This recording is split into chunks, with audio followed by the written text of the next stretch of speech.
Let's start with today's lecture.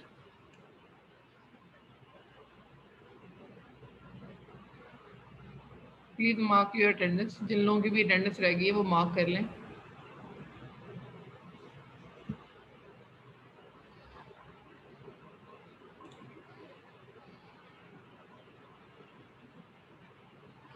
तो last lecture में हम लोगों ने डिस्कस किया था अबाउट द ब्लॉक डायग्राम. जो प्रीवियस टॉपिक था हम लोगों का, that is the block diagram, जिसमें इसके रूल्स देखे थे, how to simplify the block diagram and how to find out the transfer function of block diagram. ठीक है, तो बड़ी कॉम्प्रिहेंसिव सी डिटेल इसमें मैंने आप लोगों के साथ शेयर की थी, जिसमें एक there is series of examples जिनको आप प्रैक्टिस करेंगे तो मेरे ख्याल से इससे मजीद काफ़ी ज़्यादा वो एग्जाम्पल्स हैं. अगर उन्हीं को प्रैक्टिस कर लेंगे तो अगर कोई भी क्वेश्चन रिलेटेड आता है रिलेटेड टू ब्लॉक डायग्राम तो उसको सॉल्व करना आप लोगों के लिए ईजी हो जाएगा. So next topic is about mathematical modelling. ठीक है, इसका हम लोगों ने थोड़ा सा डिस्कस किया था. Mathematical modelling, what is the mathematical modelling. This is chapter number 3 from text book. Chapter number 3, Mathematical Modeling of Mechanical Systems and Electrical Systems. Chapter number 3 from Ogata. That is your textbook.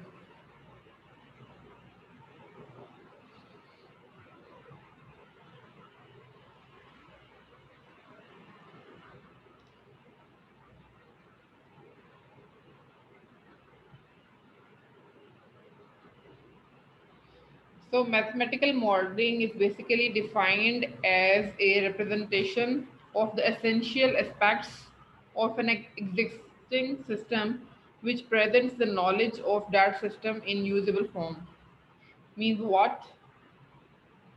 कि अगर कोई भी system है real world में और उसको उसकी miniature, जिसे हम कहते हैं ना एक मिनिएचर या उसी तरह का एक मॉडल छोटे स्केल पे, एक अगर स्मॉल स्केल पे उसी मॉडल को हम लोगों ने उसका मिनिएचर हम चाहिए तो उसके लिए हम लोग क्या यूज़ करेंगे, उसकी मॉडलिंग करेंगे. वो सारे के सारे सिस्टम के एक्सपेक्ट्स को शो कर रहा होगा.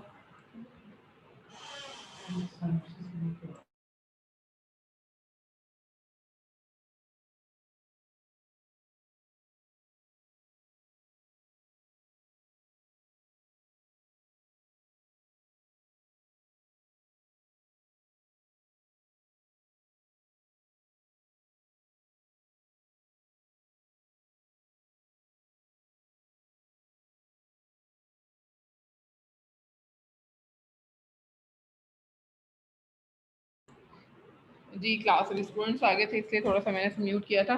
जी, mathematical model basically is an abstract model that uses mathematical language to describe the behaviour of a system. एक सिस्टम के बिहेवियर को डिस्क्राइब करने के लिए in terms of mathematical language. ठीक है, मैथमेटिकल लैंग्वेज को यूज़ करेगा लाइक डिफरेंशियल इक्वेशंस को यूज़ करके उस सिस्टम का जितना भी बिहेवियर है, जो सिस्टम की प्रॉपर्टीज़ हैं, उनको हम क्या कर सकते हैं, मॉडल कर सकते हैं.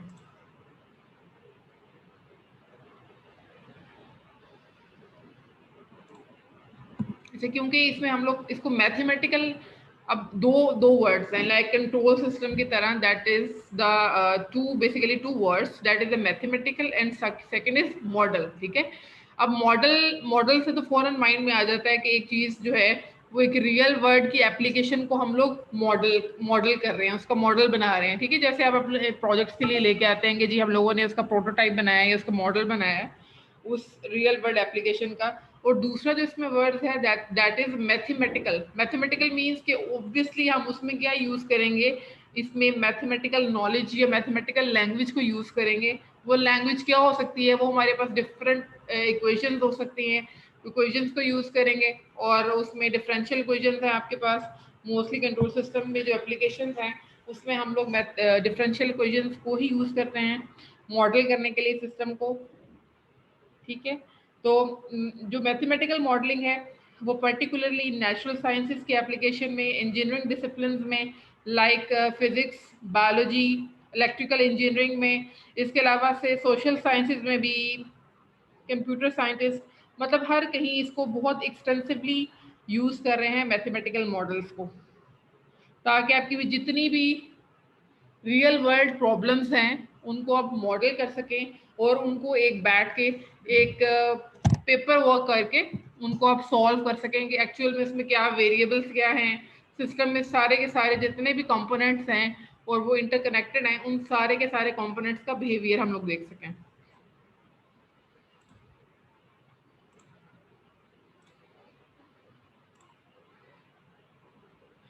So this is the lecture, mathematical modelling of control system. तो अभी थोड़ा सा हम लोगों ने डिस्कस किया मैथमेटिकल मॉडलिंग को, ठीक है। अभी ये पता चला कि why there is a need of mathematical model, कि अगर कोई भी एक प्लांट है फॉर एग्जांपल, क्योंकि हम अगर कंट्रोल की बात कर रहे हैं तो अगर हम एक प्लांट को कंट्रोल कर रहे हैं, जिसको हम लोगों ने कंट्रोल करना है, प्लांट टू बी कंट्रोल्ड, उसकी प्रॉपर्टीज को उसके लिए हम लोग क्या करेंगे, इसका मैथमेटिकल मॉडल जो है उसको सबसे पहले ड्रॉ करेंगे।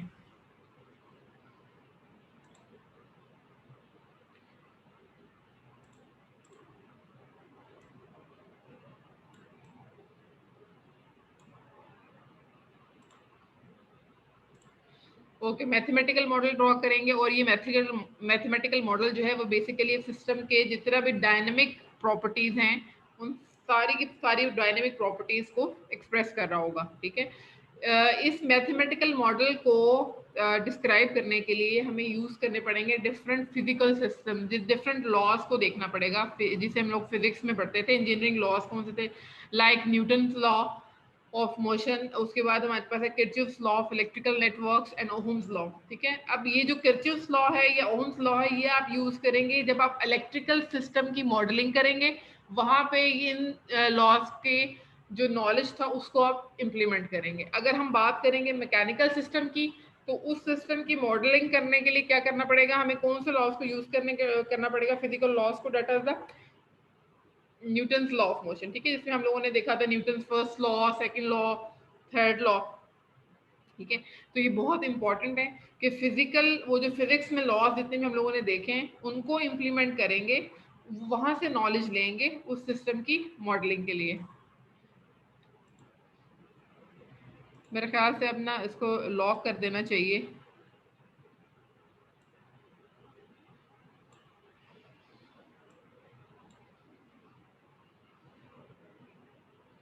बार बार डिस्टरबेंस क्रिएट हो रही होती है।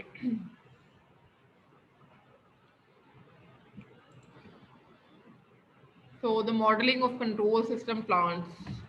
अच्छा, कंट्रोल सिस्टम की जो मॉडलिंग है, लाइक इसने बताया कि ये दो हमारे पास मेन डोमेन्स हैं, like the frequency domain and time domain, ठीक है। Number one is frequency domain and second one is time domain, ठीक है। अभी तक आप लोगों ने ये टाइम डोमेन में ज्यादातर जितने भी सर्किट्स को सॉल्व किया होगा वो आप लोगों ने देखे होंगे टाइम। अब टाइम डोमेन और फ्रीक्वेंसी डोमेन में क्या डिफरेंस है, ये आप लोगों को पता होगा कि अगर हमारे पास रेफरेंस एक्सिस जो है वो टी है, मतलब टाइम है, तो वो हम लोग क्या स्टडी कर रहे हैं उसमें, वो हम लोग जितने भी बाकी कोई भी वेरिएबल हो सकता है, आउटपुट पे कोई भी वैल्यू हो सकती है। लेकिन अगर हम लोग आउटपुट की कोई भी value with respect to input discuss कर रहे हैं, विद रिस्पेक्ट टू टाइम, जिसमें टाइम जो है वो इनपुट है, तो अगर हम लोग with respect to reference axis that is the time axis in the case of time domain, तो वो हम लोग वो क्या एनालिसिस होगा, that is the time domain analysis. अगर हम लोग reference axis is the frequency, okay, if we are measuring the values with respect to the frequency, then the domain is called as the frequency domain. अभी normally हम लोगों के start होगा frequency domain next chapters में, chapter number 5-6 के बाद, लेकिन अभी जो हम लोग एनालिसिस करेंगे दो हम लोगों का होगा जितना भी, वो टाइम डोमेन में होगा। अच्छा, अब फ्रीक्वेंसी डोमेन में भी आगे क्या होता है, या दैट इज द कॉन्टिन्यूस होगा आपके पास, या फिर डिस्क्रीट है। सिमिलरली टाइम डोमेन में भी या तो कॉन्टिन्यूस फॉर्म है, ये क्या होगी, डिस्क्रीट। अभी इन सारी चीज़ों को डिस्कस करेंगे। अभी बेसिकली इसने क्या बताया है, बेसिकली ये बताया कि जो ट्रांसफर फंक्शन को यूज करके हम मॉडलिंग कर सकते हैं, ठीक है। अभी हम लोग क्या कवर करेंगे, अभी हम लोग सिर्फ और सिर्फ इस चैप्टर में, चैप्टर नंबर 3 में हम लोग जो मैथमेटिकल मॉडल यूज करेंगे, जो मैथमेटिकल मॉडलिंग करेंगे, वो किसके जरिए से करेंगे, थ्रू द ट्रांसफर फंक्शन। तो ट्रांसफर फंक्शन का नॉलेज होना बहुत जरूरी है। तो हमारे इस चैप्टर का जो मेन टास्क है वो हम लोग के पास क्या है कि हम लोग डिफरेंट मैकेनिकल सिस्टम्स लेंगे और उन मैकेनिकल सिस्टम्स का, या मैकेनिकल लेंगे या इलेक्ट्रिकल लेंगे, may be the system can be electromechanical भी हो सकता है क्योंकि उसमें इलेक्ट्रिकल सिस्टम भी हो और कुछ मैकेनिकल पार्ट भी हो। तो वहाँ पे हम लोग जो मैथमेटिकल मॉडलिंग करेंगे that is by using the transfer function knowledge.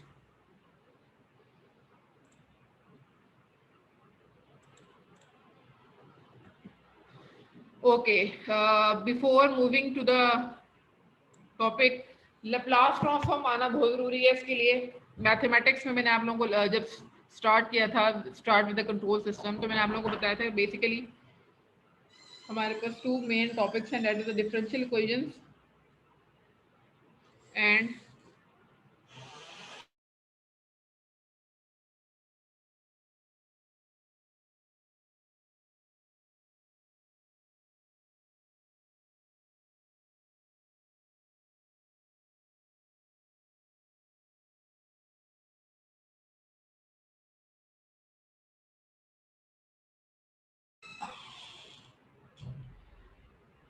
Okay, तो हम लोग डिस्कस कर रहे थे डिफरेंशियल इक्वेशंस और लैप्लास ट्रांसफॉर्म। ठीक है, अब लैप्लास ट्रांसफॉर्म क्या है कि अगर हमारे पास कोई सिग्नल टाइम डोमेन में है और उसमें हम लोग लैप्लास ट्रांसफॉर्म को इम्प्लीमेंट करेंगे तो अल्टीमेटली वो जो सिग्नल है that will be converted in the frequency domain. ठीक है, for example this is the major equation for Laplace transform. This is the major equation for Laplace transform.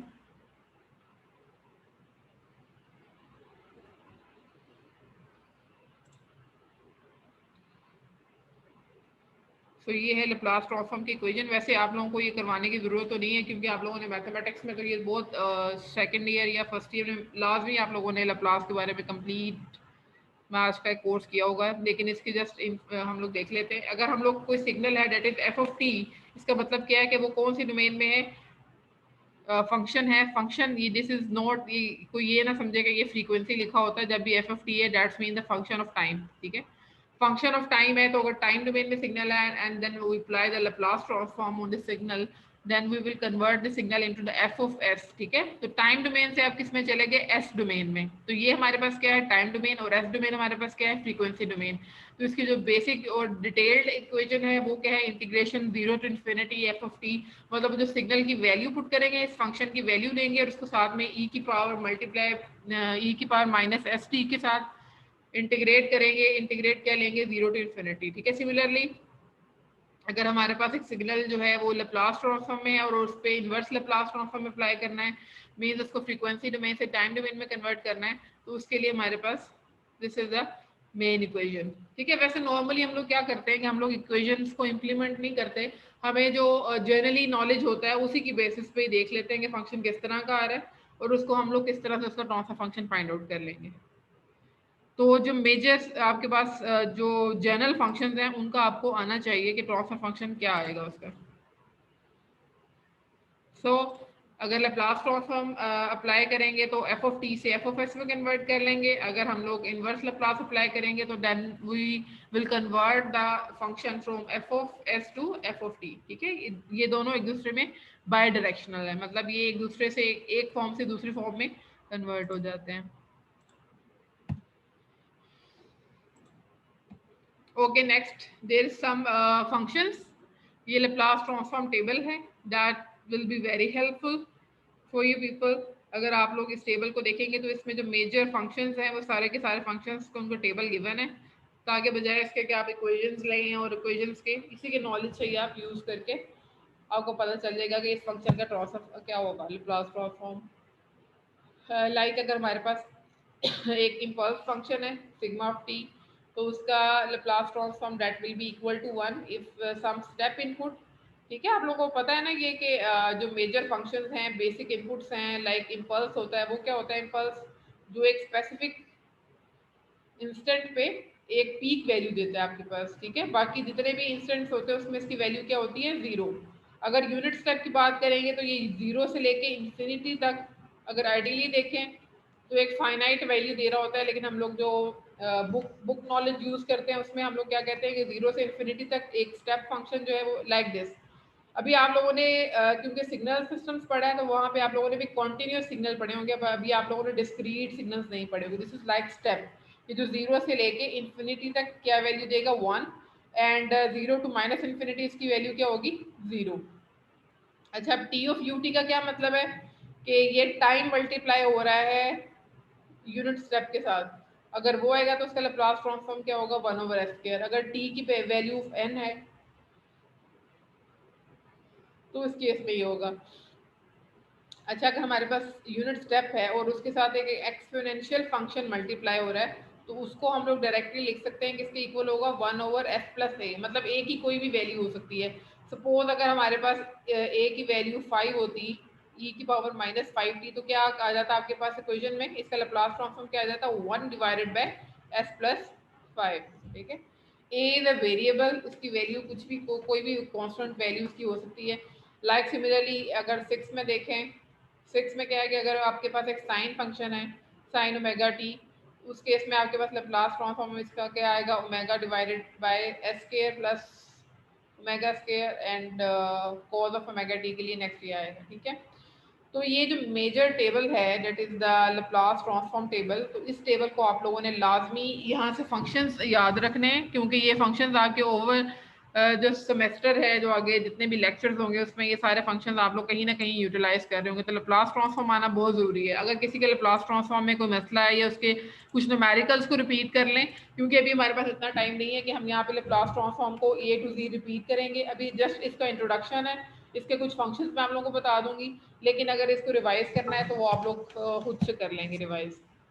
लेकिन मैं आप लोगों को बार बार ये कह रही हूँ कि इसमें ये जरूरत नहीं होती, कोई इतने बड़े बड़े फंक्शंस नहीं आएंगे कि आप लोगों को इक्वेशन दी जाए आप लोग बताएं जी कि जी इस इक्वेशन का लाप्लास ट्रांसफॉर्म फाइंड आउट करें। बस आपको जनरल नॉलेज होना चाहिए। अभी मैं उसका ट्रिक भी आप लोगों को बताती हूँ कि वो क्या पॉइंट्स हैं जिनका आपको पता हो लाप्लास ट्रांसफॉर्म तो डायरेक्टली आप लोग लिख लेंगे।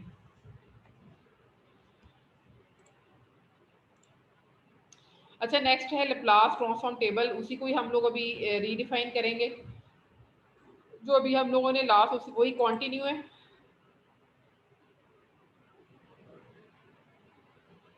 अच्छा जी, ये हो गया लाप्लास डेफिनेशन। ये भी अभी प्रीवियस स्लाइड्स में हम लोग इस इक्वेशन को डिस्कस कर चुके हैं कि ये इक्वेशन है to find out the Laplace transform.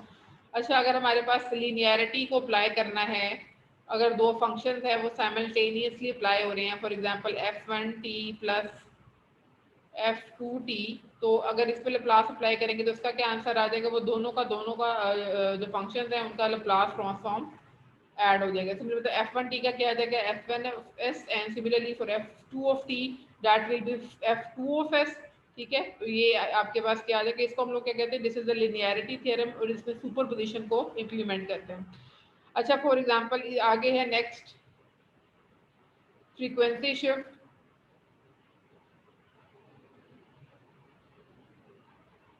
अच्छा, इसके बाद आपके पास स्केलिंग थ्योरम, कि जिसमें आपके पास ए टी के साथ एक स्केल, मतलब उसको कोई सी वैल्यू से मल्टीप्लाई कर रहे हैं, उसको स्केल्ड वैल्यू जैसे हम कहते हैं। तो इस केस में आपके पास क्या आएगा 1/a F S divided by A, इसका ट्रांसफॉर्म आएगा। अभी जो मेजर आप लोगों के लिए है ना, वो आप लोगों के पास ये दो चीजें हैं। एक ये वाला जो इस चैप्टर में मोस्टली यूज होना है, इसको आप लोग स्टार कर ले बेशक, 6 और 7। तो ये 6 और 7 जो है वो आपको आना चाहिए।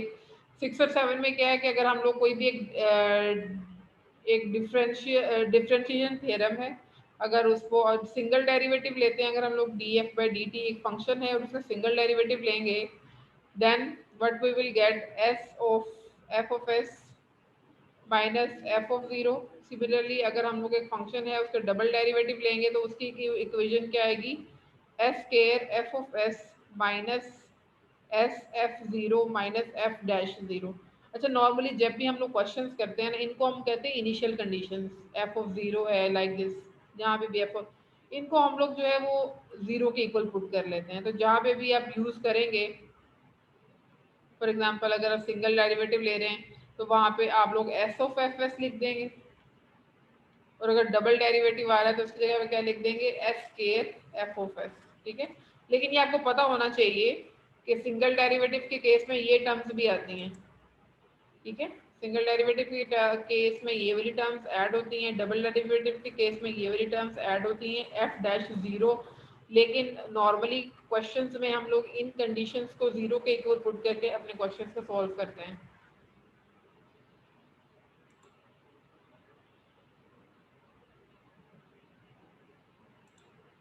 इसलिए अभी इसमें आप लोगों ने फोकस नहीं करना, अभी बाकी सिर्फ देख लेने आप लोगों ने।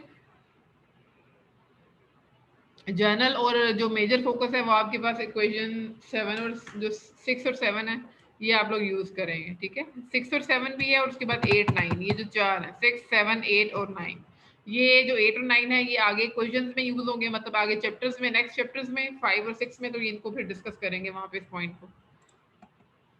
अच्छा फॉर एग्जाम्पल अभी वहां से रेज किया था हैंड 72, अभी बेटा मैं आपसे पूछती हूँ थोड़ा सा जरा मुझे ये एग्जाम्पल इसमें बता लेने दें। Laplace transform example, example number 1. For example, the system is given. ठीक है, ये हमारे पास एक इक्वेशन इज गिवन है, इसका हम लोगों ने फाइंड आउट करना है Laplace ट्रांसफॉर्म।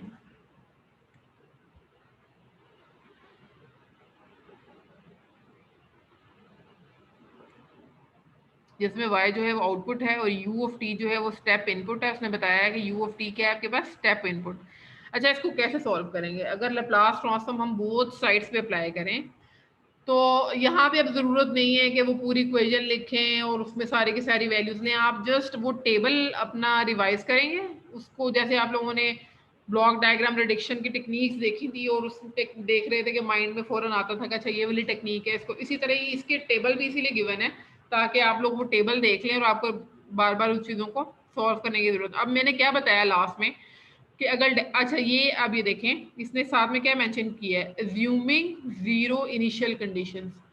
अगर हम लोग डबल डेरिवेटिव का लैप्लास ट्रांसफॉर्म देखें तो वो हमारे पास क्या था, somehow S square F of S minus S F of zero, इस तरह से था। अब इनिशियल कंडीशंस को अगर हम लोग जीरो कर दें तो सिर्फ हमारे पास एस स्केयर टर्म, यहाँ पे फंक्शन जो है वो y है, f नहीं है, इसलिए हम लोग क्या लिख लेंगे, S square capital Y of s, क्योंकि बाकी कंडीशन हमारे पास जीरो है इसलिए उसकी वैल्यू जीरो के इक्वल पुट कर देंगे।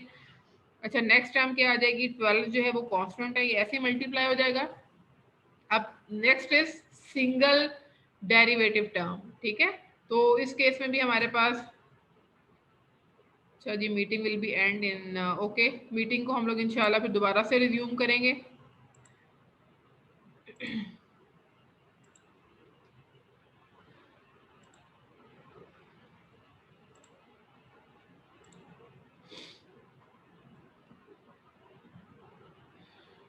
32, अच्छा सिंगल डेरिवेटिव टर्म को डिस्कस कर रहे थे कि 12, अच्छा 12 प्लस, अच्छा यहाँ पे सिंगल डेरिवेटिव टर्म है तो उसके लिए क्या था, साथ में सिर्फ मल्टीप्लाई होगा एस वाई ऑफ एस, तो ये क्या आ जाएगा 12 S Y of S plus 32 constant Y of T को अगर हमने कन्वर्ट करना है तो वो क्या आ जाएगा, सिंपली वाई ऑफ टी का लैप्लास ट्रांसफॉर्म क्या आ जाएगा, वाई ऑफ एस, लैब में होंगे नीचे, इज इक्वल टू 32 और u ऑफ t का क्या आ जाएगा Laplace transform, u of s, ठीक है। तो अगर कलेक्टिवली अगर पूरा हम लोग लिखें, उसने ये आप क्यों कर रहे हैं एनोटेट, मियां हुसनैन। अच्छा अगर हम लोग इस इक्वेशन का लिखें यहाँ पे लैप्लास ट्रांसफॉर्म तो ये क्या आ जाएगा, S square Y of S plus 12 S Y of S plus 32 Y of S is equal to 32 U of S, ठीक है। तो उसके लिए अगर बेसिक नॉलेज हो वो ट्रांसफॉर्म टेबल का तो हम लोग इजीली इस इक्वेशन का लैप्लास ट्रांसफॉर्म राइट डाउन कर सकते हैं, ठीक है। तो बेसिकली क्या है, आपके पास जितने भी क्वेश्चंस आएंगे उनमें ऐसे ही डिफरेंशियल इक्वेशन होगी और उन पे लैप्लास ट्रांसफॉर्म अप्लाई करना है और उसको हम लोगों ने टाइम डोमेन से फ्रीक्वेंसी डोमेन में कन्वर्ट कर लिया। सो दिस इज द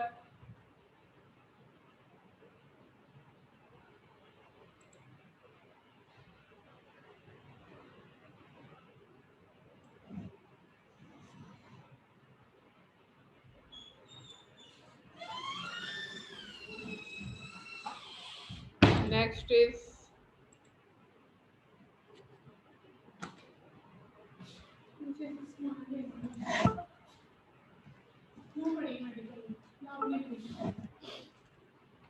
तो ये वही है कि हमारे पास if we convert from F T to F S, this is called as a Laplace transform. If you convert from F of S to F of T, then it is called as the inverse Laplace transform. अच्छा, inverse Laplace transform को find out करने के लिए different scenarios होते हैं, उसमें हम लोग पार्शियल फ्रैक्शन को यूज़ करते हैं. ठीक है, अब थोड़ा सा इसने बताया कि अगर फॉर एग्जांपल ऐसा फंक्शन है एफ ऑफ एस, अब ये हमारे पास इसमें लैप्लास ट्रांसफॉर्म में, तो इसको कन्वर्ट करने के लिए एफ ऑफ टी में कन्वर्ट करना है. तो नॉर्मली हमारे पास इस तरह के फंक्शन होते हैं, this is called as the numerator part, this is called as the denominator part. तो हम लोग उसमें क्या यूज़ करते हैं, पार्शियल फ्रैक्शन एक्सपेंशन को यूज़ करके यूज़ करते हैं to find out the inverse Laplace transform. ये आगे क्वेश्चंस करेंगे. अच्छा, अब इसमें जो डिनोमिनेटर पार्ट है, उसमें डिनोमिनेटर पार्ट में इसने बताया है कि जो रूट्स होते हैं, अब इनको हम लोग क्या बोलते हैं, रूट्स. लाइक इसमें कितने रूट्स है डिनोमिनेटर में, दो रूट्स है, एक एस प्लस वन है और दूसरा हमारे पास क्या है, एस प्लस टू. अब ये दोनों क्या है, ये रियल भी हैं. ठीक है, ये दोनों रियल वैल्यूज हैं, वन और टू रियल नंबर है और डिस्टिंक्ट भी है, मतलब ये कि डिफरेंट है एक दूसरे से, वन और टू. अच्छा, अब ये हमारे पास क्या है, फॉर एग्जांपल अगर इस तरह का फंक्शन है F of S is equal to two divided by S plus one multiply by S plus two square. अच्छा, एक तो ये रियल है, रियल नंबर है वन और टू, लेकिन रिपीट भी हो रहे हैं, मतलब एस प्लस टू और multiply by S plus two. ठीक है, तो रूट्स क्या हो सकते हैं, एक तो ये सिनेरियो कि रियल एंड डिस्टिंक्ट, दूसरा हमारे पास क्या है, रियल और रिपीट भी हो सकते हैं, और थर्ड केस में अगर हम लोग ये देखेंगे, इसको सॉल्व करेंगे तो ये कॉम्प्लेक्स नंबर आएगा. So the roots can be complex भी हो सकते हैं.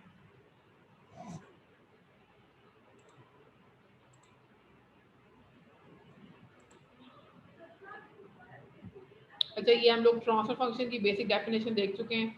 तो what is the transfer function? Transfer function is just the Laplace transform of output to the Laplace transform input. ठीक है, अगर इस सिस्टम में, सिस्टम पे इनपुट अप्लाई की है R of T and output is C of T, तो ratio of Laplace transform of output मतलब C of S divided by R of S क्या होगा आपके पास, that is called as the transfer function. ठीक है, किसी भी सिस्टम पे जो आप इनपुट अप्लाई करते हैं, आउटपुट अप्लाई करते हैं, अगर आउटपुट जो है उसका Laplace ट्रांसफॉर्म ले लें और इनपुट जो है उसका भी Laplace ट्रांसफॉर्म ले लें, और जो रेशियो है वो क्या लें, output divided by input, then this is called as the transfer function.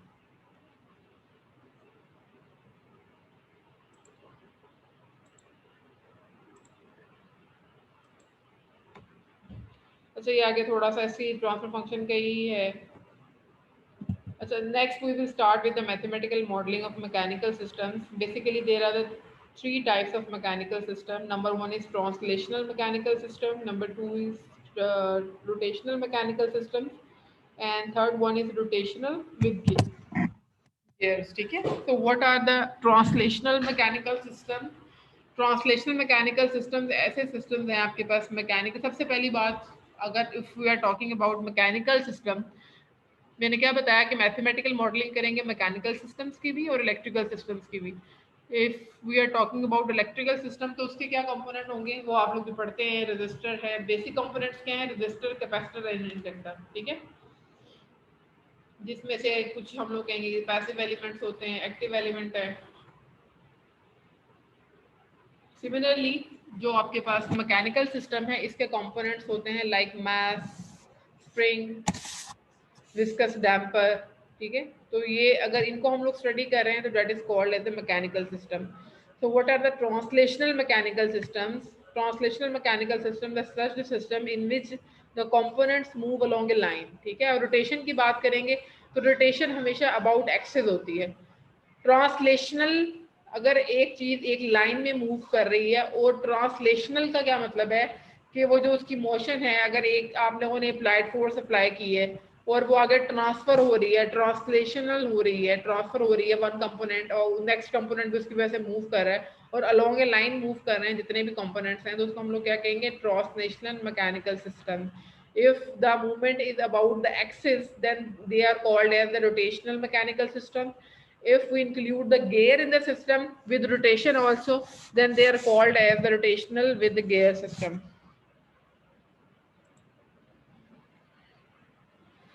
So basically there are the three components of the translational mechanical system, like spring, ये मैंने अभी आप लोगों को बताया है. there are three systems.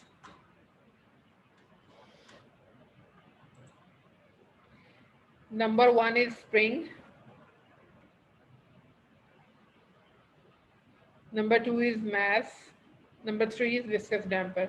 Spring is just like an inductor. अब spring क्या होता है? स्प्रिंग इज जस्ट के ये एक इलास्टिसिटी होती है ना स्प्रिंग में.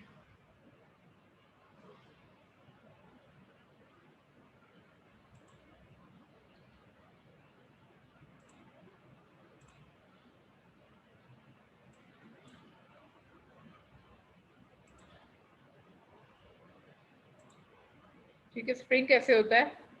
Like this. ठीक है, अब अगर स्प्रिंग पे फोर्स अप्लाई करें तो क्या होगा?